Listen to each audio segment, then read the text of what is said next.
Yo, not gonna lie, I'm a little bit triggered. This is the fourth time I've made this video, okay? I've been in this car for an hour trying to record this video for you guys. Alright, that is dedication. That deserves a like right there. All I'm gonna say. Alright, but yo, what is up, everyone? I kept forgetting to turn on the mic like an idiot. Very professional, as we all know, because you guys subscribe for my professionalness. But yeah, anyway, yo, what is up, everyone? Welcome back to a brand new video here on the channel. So, hope you guys are all having a great day. And yeah, let's talk about this new PvP event, Kingdom Wars. If you did not see my rant video, it was a pretty A1 video, but I talked about the mega coins, alright? I'm not going to mention them too much, alright? But I think overall, my initial impression is that this event will be better than other PvP events that are just based on who can spend the most, and it gets very repetitive and very boring. I like the idea of this event. I think, personally, PG did a good job. You know, good. They deserve a clap on that.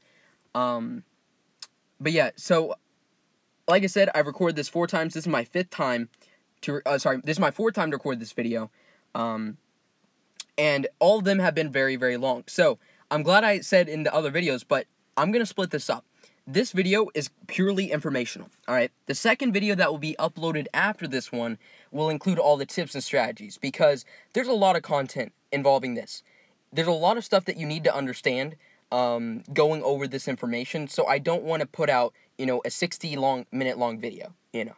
So yeah, hopefully this helps you guys out. Let me know down in the comments your opinions and stuff like that, and what you guys think of this event. So yeah, let's go and start. So, it's coming to the game this week, and these are the streams. You know, you can check out the blog if you want. But, okay, so, getting right into it. Kingdom Wars frequently asked questions. So, what is the goal? The goal is to basically conquer territories and expand your kingdom to be the largest on the map. Okay? So, you can do that, and you'll see, actually, I'll go over that in a second. So, basically, that's the goal. You know, kind of like other PvP events like Conquer the World, except there's a little bit more of a deeper aspect of it, I think. And it's definitely a lot better for sure. So, this is important right here. Can one team conquer all but others and wipe them off the map?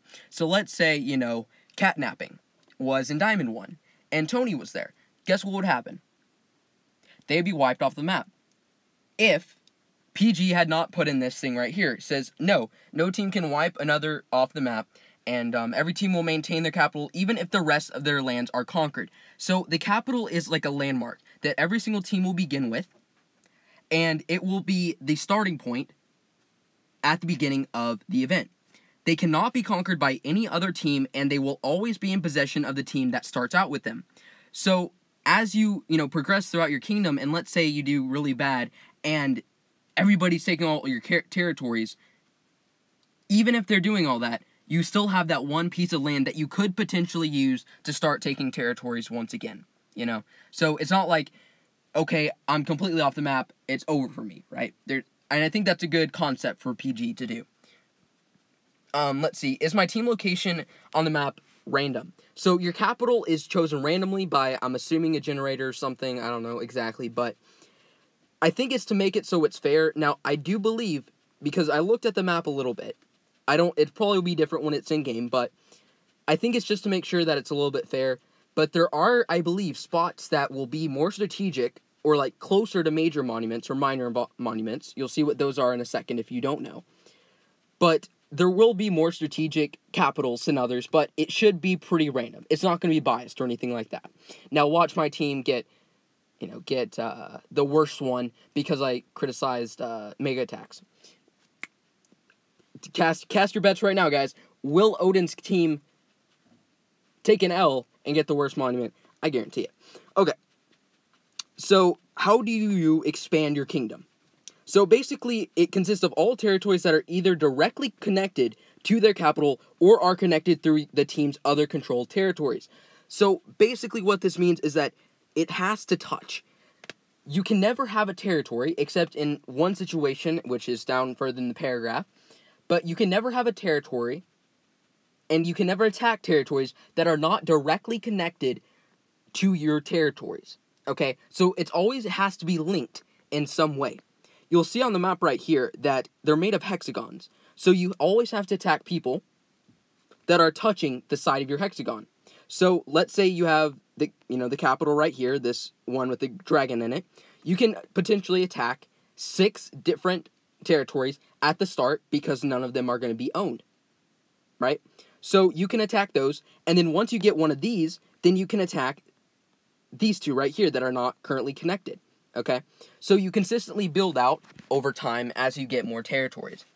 Now, there is one thing to note. If a piece of your kingdom gets cut off from the rest, then you must reconnect it before further expansion from that lingering piece can continue.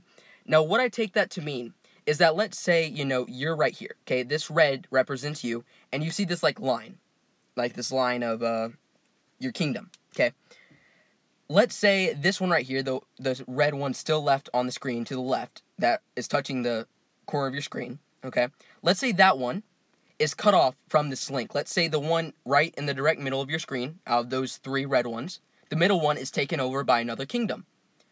Okay, well now this one, the one right here, again at the edge of the screen, I really need arrows, is now separated. Now I believe that's saying that it will continue being under your team's conquer. It will be your team's territory still, but you can no longer use it to progress. So strategy-wise, I know this is supposed to be for the second video, but I think it's going to be better to kind of build out in a circle, kind of, to make sure that you don't have a lot of these just, massive links, these long links, that somebody can separate.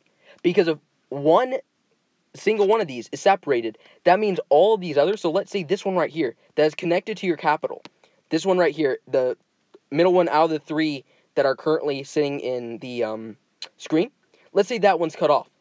These other 3 are going to be useless to you besides getting VP, and it'll be a lot easier for other teams to conquer them. Okay?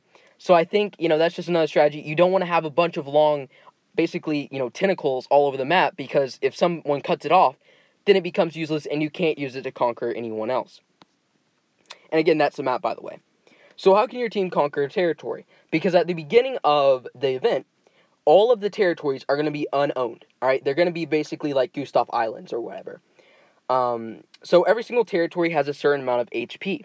The first team that does total damage equal to the HP of the tower, or the territory, claims that territory. Once a territory is claimed, the HP of that territory is reset, and the territory can be attacked again. That is a lot of freaking territories. Man, that's like a tongue twister.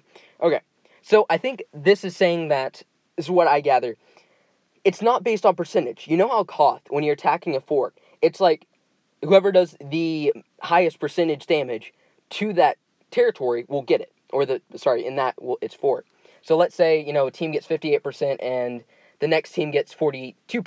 The one with 58% will get it. This one, I believe, is saying, so let's say you have a territory, now I'm in Kingdom Wars, you have a territory that is 10,000 HP. It's not, let's say one team gets 2,500 hits points down and the other gets 7,500 and the 7,500 gets it. It's whoever gets to a total by themselves of 10,000 gets that territory. So that's interesting because it takes a little bit more effort to get territories, So that's pretty good, actually. You don't just have to guarantee that you get 50%. Okay. So are there other landmarks that your team should be trying to get? This is where a lot of the strategies come in. So there are 2 other types of landmarks that help your team gain more points. So major and minor monuments. So you'll see how much of a difference when I scroll down this makes, but they make such a big difference. Now, minor monuments are less available than regular territories, but are more available than major monuments, which makes sense when you see how much of a difference major monuments make compared to even normal territories. So the major monuments are going to be highly contested. Even the minor monuments will be highly contested. So you have to make sure that whenever you're taking out monuments, you want to try and make sure that they're protected. Okay? Because people are going to be trying to get to those monuments because they give the most victory points than any other territory. Okay? And this is, let's see, they are the most contentious and hardest to conquer because few exist on the map. There are very few major monuments on the map. So I doubt there will be 25, 1 per team.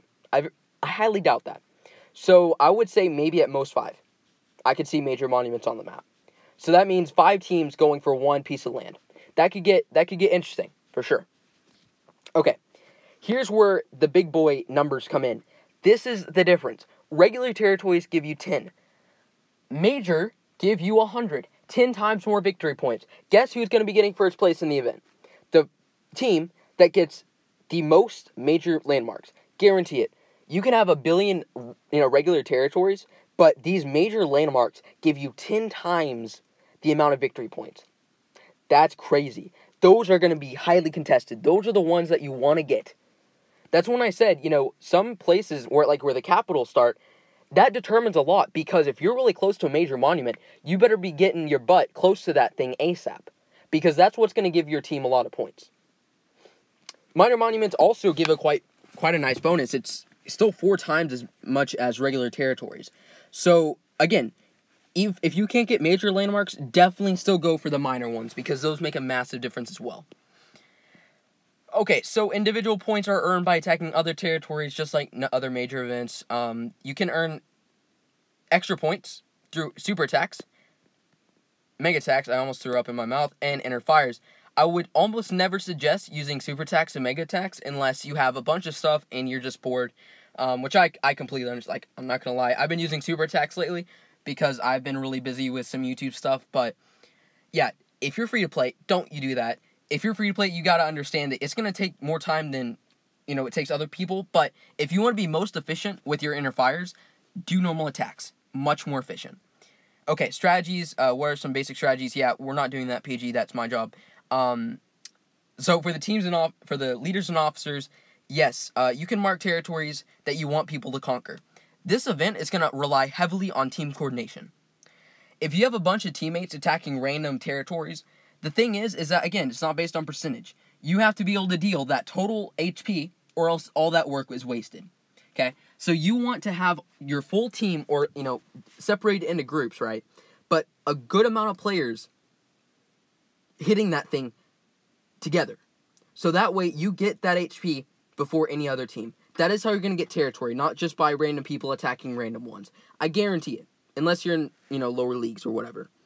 So, you'll see red, skull, hexagon, so they're going to be very obvious of where these marked territories are. You'll see in this little, what's it called? Oh my goodness. Key right here. Legend, my bad.